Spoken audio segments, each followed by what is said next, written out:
दोस्तों, वीडियो को शुरू करने से पहले मैं आपको डिस्क्लेमर देना चाहूँगा कि वीडियो सिर्फ और सिर्फ एजुकेशनल पर्पस के लिए, यहाँ पे आपको इन्वेस्टमेंट एडवाइस नहीं दी जाती। तो वीडियो को देखकर आप सीख सकते हैं और इन्फॉर्मेशन को ले सकते हैं। फाइनली दोस्तों, आप देख सकते हैं जो ट्रेंड है गिरावट का वो कंटिन्यू बना हुआ है। कल हमने देखा था कि एंड में एक रिकवरी मिली और उसकी वजह से ऐसा लगा था कि हो सकता है अब तेजी बने, लेकिन जो चार्ट के अंदर सिग्नल मिले हैं वो गिरावट के हैं। फंडामेंटल्स में जो सिग्नल मिले हैं कि 1% की जो ग्रोथ है अपनी गिरेगी टैरिफ लगने के बाद में, वो नेगेटिव है।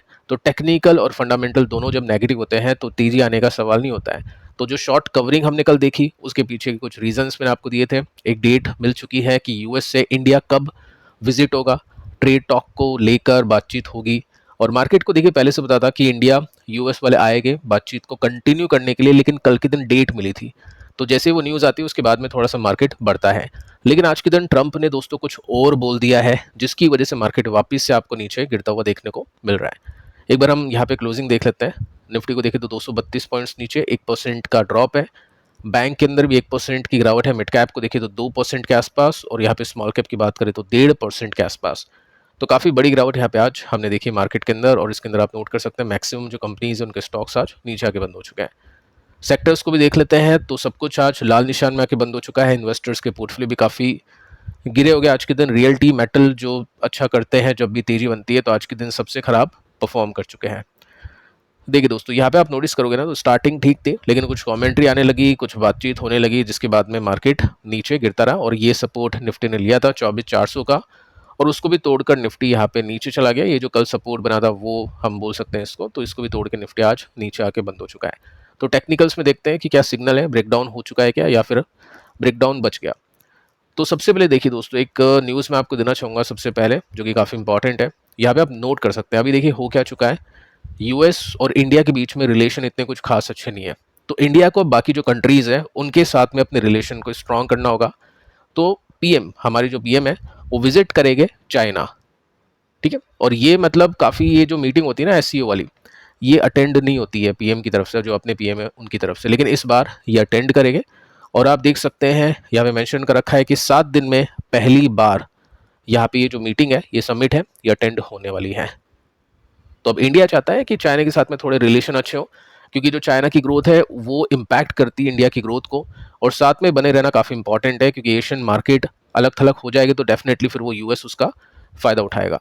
साथ में दोस्तों आप नोट कर सकते हैं कि यूएस के साथ में जैसे ही चीज़ें खराब होने लग गई, तो इंडिया ने रोक दिया अपना प्लान खरीदने का यूएस के weapons after 50% tariff hike by Trump. तो ये भी रीज़न आप देख सकते हैं कि यूएस से इंडिया के रिलेशन अभी अच्छे होते हुए देखने को नहीं मिल रहे हैं। तो मार्केट डेफिनेटली उसके हिसाब से रिएक्शन देगा, और चाइना की तरफ से हम अच्छे रिलेशन बनाने की कोशिश करें तो इसका सीधा से इम्पैक्ट आप देख सकते हैं यहाँ पे जो टैरिफ लगा है 50% का, जो हाइक हो चुका है उसके बाद में। साथ में आप नोटिस करोगे ना तो यहाँ पे आपको दिखाई देगा कि निफ्टी ने लॉन्गेस्ट वीकली लूजिंग रन दिया है 2020 के क्रैश के बाद अभी का। यानी एक हफ्ते में निफ्टी इतना गिरा था 2020 के क्रैश में, और उसके बाद में एक हफ्ते में निफ्टी इतना गिरा है इस हफ्ते। तो काफ़ी बड़ी गिरावट अभी चल रही है। एफआईज का डेटा आप देख ही चुके हो, काफ़ी ख़राब डेटा देखने को मिल जाता है, जिसके अंदर आप सिंपली नोट कर सकते हैं कि एफआईज कंटिन्यूसली माल बेचते जा रहे हैं। तो देखो सही बात है, इंडिया है, ग्रोइंग कंट्री है, पैसा बनेगा लॉन्ग टर्म में, लेकिन हाँ ये जो डेटा है ना ये नज़रअंदाज नहीं करना चाहिए, ताकि इन्वेस्टर को आइडिया हो कि वो कोई गलती नहीं कर रहा है। अगर वो अपने पास में कैश होल्ड कर रहा है तो उसको लगना चाहिए कि चलो ठीक है, कैश होल्ड कर सकते हैं, अभी मार्केट और हो सकता है नीचे मिले तो वहाँ पे हम इन्वेस्ट कर देंगे।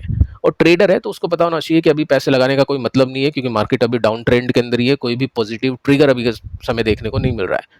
अब कॉन्ट्रा बेट जो लेने वाले हैं वो डेफिनेटली ऐसे मार्केट में काम करते हैं, क्योंकि उनको लगता है कि कभी ना कभी अभी हो सकता है कुछ दिन बाद कुछ अच्छी न्यूज़ सुनने को मिल जाए, 50% का जो टैरिफ है वो कम हो जाए, लेकिन वो नहीं हुआ तो फिर दिक्कत है। तो कॉन्ट्रा बैट भी लेते हैं, तो स्टॉप लॉस लगाते हैं। और बाकी जो ट्रेंड चेजर है, जो चेज करते हैं, उनके लिए अभी कुछ है नहीं। आप देख सकते हैं ट्रेंड अभी वीक है और डेटा भी अभी खराब देखने को मिलता है। तो शॉर्ट सेलर जो बेच के चलते हैं उनके अभी हाथ में फ़ायदे हैं, बाकी बायर्स के हाथ में भी कुछ नहीं है।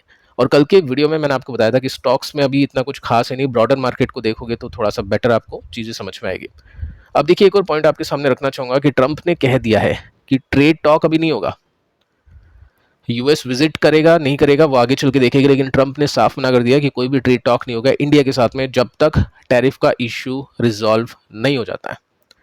अभी इशू क्या है कि 50% का टैरिफ है, 25% का लग चुका है। ये 9-10 अगस्त का डेट दिए इन्होंने, और इसके बीच में अगर कुछ हो जाता है तो ठीक है। और यहाँ पे ट्रम्प चाहता है कि रशिया के साथ में अपन टाइज खराब कर ले या ख़त्म कर ले, जो भी इम्पोर्ट एक्सपोर्ट चलता है वो नहीं चले।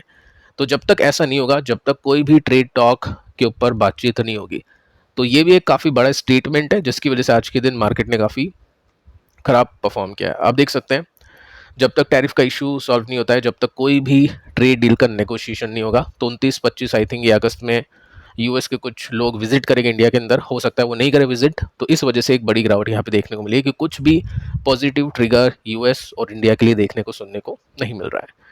ठीक है, आगे चलते हैं। अब निफ्टी को देखते हैं, निफ्टी की सिचुएशन क्या है, टेक्निकल्स क्या बताने की कोशिश करें। ये मैंने आपको कुछ टाइम जब भी हम डेटा डिस्कस करें तो मैं आपको बता चुका हूँ कि जब भी ऐसा ट्रेंड बनता है ना, वो फुल नेगेटिव होता है, क्योंकि यहाँ पे कोई भी इंडिकेशन नहीं मिल रहा है रिवर्सल का। ठीक है, जस्ट सिखाने के लिए पैटर्न बता रहा हूँ, कोई प्राइस यहाँ पे नहीं है कि आपको कुछ करना बेचना है, कुछ भी ऐसा नहीं करना है, जस्ट मैं आपको यहाँ पे सिखा रहा हूँ। अब आप देखोगे ना, तो जब भी ऐसा कुछ होता है तो हम देखते हैं कि सपोर्ट टूटा क्या। तो ये सपोर्ट था, कैसे पता चला, ये हमने काफ़ी बार यहाँ पे डिस्कशन किया है कि इस सपोर्ट से निफ्टी ने काफ़ी अच्छी तेजी बनाई, तो ये सपोर्ट था। ठीक है, और यहाँ पे हमने देखा कि कल इसके ऊपर जाके निफ्टी ने क्लोजिंग दी, तो आज निफ्टी ने इसके नीचे जाके क्लोजिंग दी है, तो सपोर्ट हो चुका है ब्रेक, तो इसको हम ब्रेकडाउन के रूप में कंसीडर करके चल सकते हैं।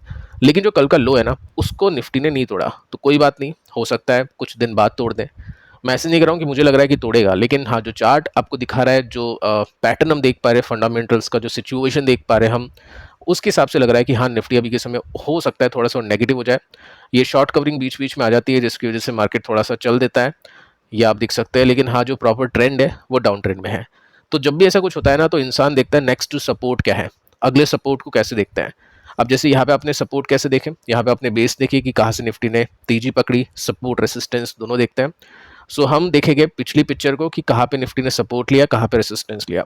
सो यहाँ पे आप देखोगे ना, तो ये सपोर्ट था, इसके बाद में निफ्टी ने काफ़ी अच्छी तेजी दी, इसके बाद में ये टूट गया, और यहाँ पे वापस से 2 बार सपोर्ट बना था, उसके बाद में तेजी, उसके बाद में आप देखोगे ना, तो यहाँ पे रेसिस्टेंस बना, उसके बाद में गिरावट है, यहाँ पे रेसिस्टेंस बना, उसके बाद में गिरावट, ये रेसिस्टेंट टूटा, और यहाँ पे 2 बार सपोर्ट बन गए। ठीक है, उसके बाद में तेजी। तो अगला जो लेवल है ना, वो कुछ इस तरह से इन्वेस्टर देखने की कोशिश करेगा, वो आप अपने हिसाब से चेक कर सकते हैं। आपको ये लेवल लगता है तो ठीक है, नहीं तो बीच बीच में माइनर सपोर्ट भी मिल सकते हैं। अगर हम ये सब भी नहीं देखें और हम सिंपल सा ये डेटा भी देख लें कि यहाँ पे क्या था, ये रेसिस्टेंस था और ये सपोर्ट बना, तो इस तरह से भी ट्रेडर इन्वेस्टर अपनी टेक्निकल एनालिसिस कर सकते हैं सपोर्ट को देखने के लिए। तो इसके अंदर भी आपको सेम लाइन देखने को मिलेगी, और यहाँ पे भी आप देखोगे ना, थोड़ा सा बैक डेटा देखोगे तो आपको यहाँ पे भी सेम लाइन देखने को मिल जाएगी। तो गैप अभी बाकी है, देखते दोस्तों क्या होता है आगे चल के। बाकी ट्रेंड अभी नेगेटिव है, देखते यूएस के मार्केट अभी किस तरह से परफॉर्म करे और किस तरह से क्लोजिंग देते हैं। लेकिन हाँ, ट्रेंड अभी नेगेटिव है, पिछले कुछ दिनों से अपन कंटिन्यूसली यही डिस्कस करते जा रहे हैं, क्योंकि डेटा ही कुछ ऐसा ही देखने को हमको मिल रहा है। अब देखिए दोस्तों, स्टॉक्स के ऊपर डिस्कशन करते हैं। आज 2 स्टॉक्स है जो काफ़ी बड़ी गिरावट के साथ में बंद हो चुके हैं, mid cap kind of companies हैं, बहुत बड़ा क्रैश है, ग्रोथ कंपनीज के स्टॉक्स हैं। पहली जो कंपनी है इसका नाम है पीजी इलेक्ट्रोप्लास्ट, 169 रुपीज़ का ड्रॉप है, यानी 23% के साथ में स्टॉक क्रैश होकर बंद हो चुका है। तो ऐसी गिरावट देखी नहीं थी इस कंपनी के स्टॉक में, कोविड के बाद में अभी ही ऐसी गिरावट देखने को मिली है कि एक दिन में स्टॉक 23% गिर गया। स्टॉक ठीक चल रहा था, लेकिन एकदम से इसके रिजल्ट आते हैं और इसकी गाइडेंस आती है, जिसकी वजह से यहाँ पे इन्वेस्टर्स को नुकसान हो जाता है। अभी वैल्यूएशन आप देखोगे तो 16,000 करोड़ का मार्केट कैप, 53 का पीए, मतलब वैल्यूएशन काफ़ी ज़्यादा है, तो इसमें अर्निंग ग्रोथ की भी एक्सपेक्टेशन काफ़ी ज़्यादा होनी चाहिए। और इसमें देखिए दोस्तों, गाइडेंस को लेकर पहले से ही बातचीत चल रही थी। मैनेजमेंट कमेंट्री इंटरव्यू हमने इसमें देखी थी, जिसके अंदर हम मैनेजमेंट ने कहा था कि अभी हम गाइडेंस को थोड़ा सा कम कर रहे हैं, लेकिन हम बढ़ा भी सकते हैं। हम गाइडेंस को पहले भी बढ़ा चुके हैं कम करके। तो इन्वेस्टर्स ने होप की थी, उम्मीद की थी कि हो सकता है गाइडेंस बढ़ जाए। तो उसके बाद में एक तेजी यहाँ पे बनी, और फिर भी इन्वेस्टर को संतुष्टि नहीं मिली क्योंकि गाइडेंस वीक थी।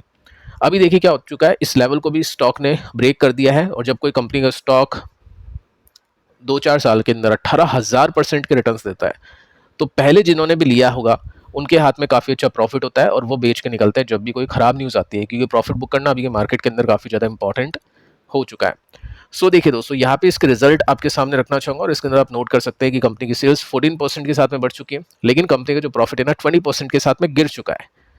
तो गिरना तो देखना ही नहीं था इन्वेस्टर को तो ग्रोथ चाहिए 30% की, 40% की, 50% की, क्योंकि आप क्यून के बेसिस में भी डेटा देखोगे ना, तो आपको दिखाई देगा, मतलब क्यून के बेसिस में भी नहीं तो कम से कम आप यहाँ पे देखिए 83 करोड़ का प्रॉफिट था जून 24 में, और मार्च में 145 करोड़ का प्रॉफिट था। तो मार्केट को इस तरह की ग्रोथ चाहिए।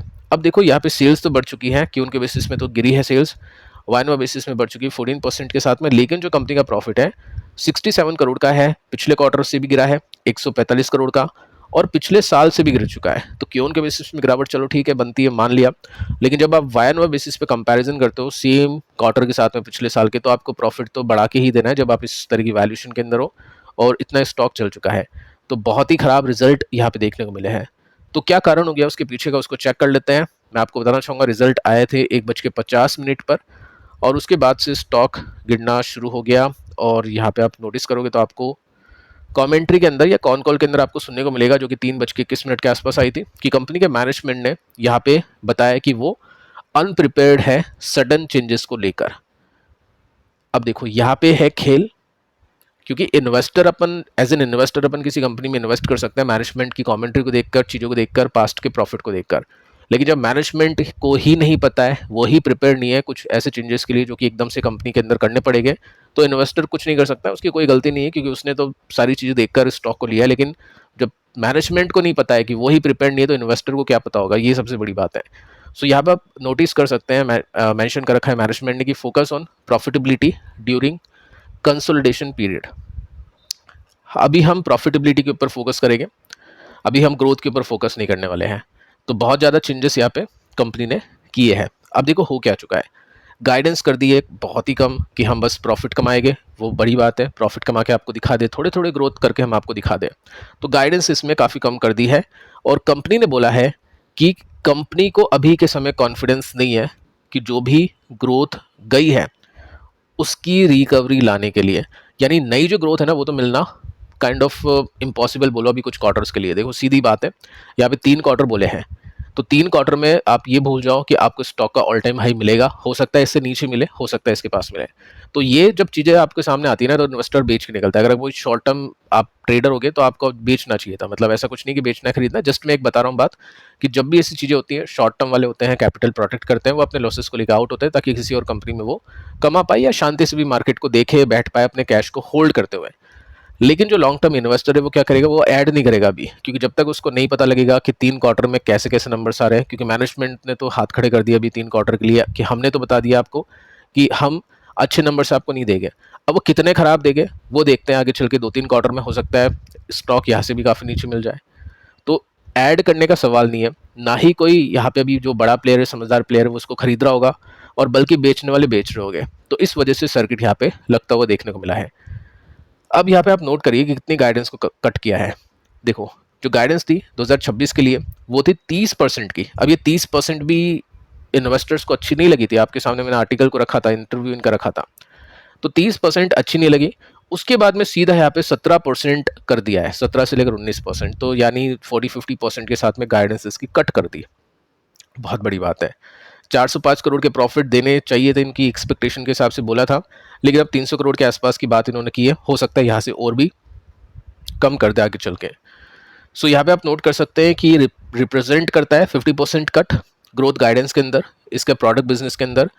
अब इसका जो प्रोडक्ट बिजनेस है जैसे एसी है, आप इसमें नोट कर सकते हैं ये अंडर परफॉर्म कर चुका है काफ़ी ज़्यादा, क्योंकि समर काफ़ी शॉर्ट रह चुकी है, मानसून का वेदर अभी थोड़ा सा पहले आ चुका है, वो भी एक रीज़न है। साथ में और भी काफ़ी सारे पॉइंट्स हैं जो इसके प्रॉफिट के मार्जिन को कम कर रहे हैं।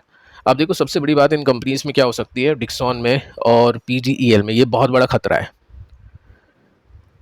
पीएलआई स्कीम का जाना, क्योंकि सरकार अभी के समय क्या फोकस कर रही है कि हो सकता है इन कंपनीज के जो पीएलआई स्कीम है वो वापस ले लें। सरकार क्या करती है, जब भी कोई सेक्टर ग्रो करना चाहता है या ग्रो करना चाहिए उसको एक्सपोर्ट करने के लिए, तो सरकार पहले उसकी मदद करती है कुछ टाइम तक।